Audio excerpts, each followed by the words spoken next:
अस्सलाम वालेकुम first year class बच्चों, आज हम ये पढ़ेंगे कि गहराई के इदराक में डेप्थ परसेप्शन में कौन कौन से क्यूज़ या इशारे होते हैं माहौल के जो कि हेल्प करते हैं। दो तरह के क्यूज़ होते हैं, एक नज़री इशारे यानी जिनमें हमें एक आंख के इस्तेमाल से हमें पता चल जाता है कि कोई भी चीज़ जो है वो हमसे कितने फासले और कितने गहराई पर है। दो नज़री इशारे का ये मतलब होता है कि वो क्यूज़ जिसमें हमारी दोनों आइज़ इस्तेमाल होती हैं और हमें पता चल जाता है कि कोई भी चीज़ हमसे कितनी फासले पर है या कितनी गहराई में है। यक नज़री इशारे जो हैं इसके अंदर नंबर वन तो चीज़ की जिसामत है। कोई भी चीज़ अगर हमारे करीब होती है तो उसका रेटिना पर अक्स बड़ा बनता है बानिस्बत उस चीज़ के जो कि दूर होती है। इसी तरीके से दूसरा क्यू ये है कि हर की इख्तलाफ नज़र नंबर सेकंड, हर की इख्तलाफ नज़र ये बताता है कि जब भी हम हरकत कर रहे होते हैं, मसलन हम गाड़ी में सफ़र कर रहे होते हैं, तो करीब की जो चीज़ें होती हैं उनका अक्स जल्दी हमारे रेटिना पर ख़त्म हो जाता है, जबकि जो दूर की चीज़ें होती हैं लाइक बिजली के पोल्स हैं या दरख्त हैं उनका अक्स ज़्यादा देर तक हमारे रेटिना पर रहता है। इसी तरह से नंबर थर्ड जो है वो ये है कि पार्शली ओवरलैप होना। अगर एक चीज़ ने दूसरी की चीज़ को ढांपा हुआ हो, जुज़वी तौर पर इंतबाक का वो शिकार हो या ओवरलैप किया हो, तो वो चीज़ जिसने दूसरी को ढांपा हुआ होता है वो हमें करीब नज़र आती है बानिस्बत उस चीज़ के जो कि उसके पिछली तरफ होती है। जैसे पत्थरों का ढेर है या किसी भी चीज़ का ढेर है, तो जिस चीज़ ने ओवर रैप किया होता है वो चीज़ हमें आगे की तरफ बढ़ी हुई और करीब महसूस होती है। इसी तरीके से नंबर फोर क्यू ये बताता है कि टेक्सचर के इंग्रेडिएंट्स या नुक्तों की जो तफसीलात हैं वो करीब है अगर कोई चीज़, तो उसके टेक्सचर की जो है वो टेक्सचर क्लियर होता है, सतह उसकी क्लियर होती है बानिस्बत उस चीज़ के जो कि हमारे से दूर होती है। उसका टेक्सचर उतना क्लियर नहीं होता, कम वाजे होता है।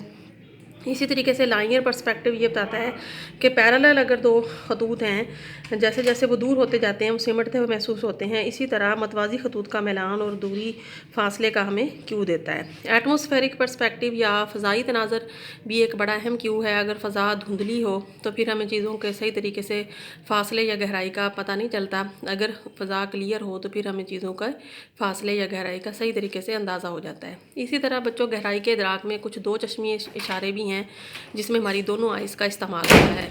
नंबर वन है नुक्ता इत्तिसाल या मरकज़ की तरफ मैलान, यानी आई बॉल्स जो हैं वो जितना ज़्यादा नोज़ी की तरफ या एक दूसरे की तरफ वो झुकते हैं, अगर उनका मैलान एक दूसरे की तरफ ज़्यादा हो तो वो इस बात की अलामत है कि कोई भी चीज़ हमारे करीब है। यानी कोई चीज़ नाक से जितनी ज़्यादा करीब होगी उतना ही ज़्यादा देखने के लिए उस चीज़ को आँख के जो आई बॉल्स हैं उनका मैलान बढ़ता जाएगा, और जैसे जैसे वो शय आँख से दूर होती जाएगी आँख के आई बॉल्स जो हैं उनका मैलान उतना ही कम होता जाएगा।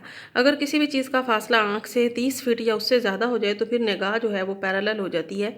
इसका यही मतलब है कि आँख के जो आई बॉल्स हैं उनकी हरकत भी जो है किसी भी चीज़ की दूरी या गहराई का पता देती है। इसी तरह से पर्दा चश्म पर इख्तलाफ अक्स जो होता है वो भी एक अहम दो चश्मी क्यू है। हमारी दोनों आंखें करीबन 2 इंच के फासले पर हैं। हर आंख पर्दा चश्म पर एक अलहदा अक्स बनाती है किसी भी चीज़ का और अलहदा ज़ाविये से बनाती है। दोनों आंखों से बनने वाले ये दोनों अक्स जो होते हैं वो पर्दा चश्म पर बहुत करीब करीब बनते हैं, लेकिन बहरहाल दोनों अक्स जुदा होते हैं और जुदा गाना डिफरेंट ज़ाविये से बनते हैं। ज़ाविये के फ़र्क की वजह से दोनों अक्स बिल्कुल एक जैसे नहीं होते, बल्कि किसी शय या मंजर के मुख्तलिफ पहलुओं को ये ज़ाहिर कर रहे होते हैं।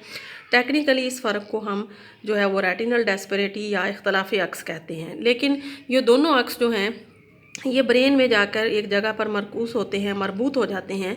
दोनों एक जो है वो एक जगह पर जाके आपस में कोऑर्डिनेट करते हैं।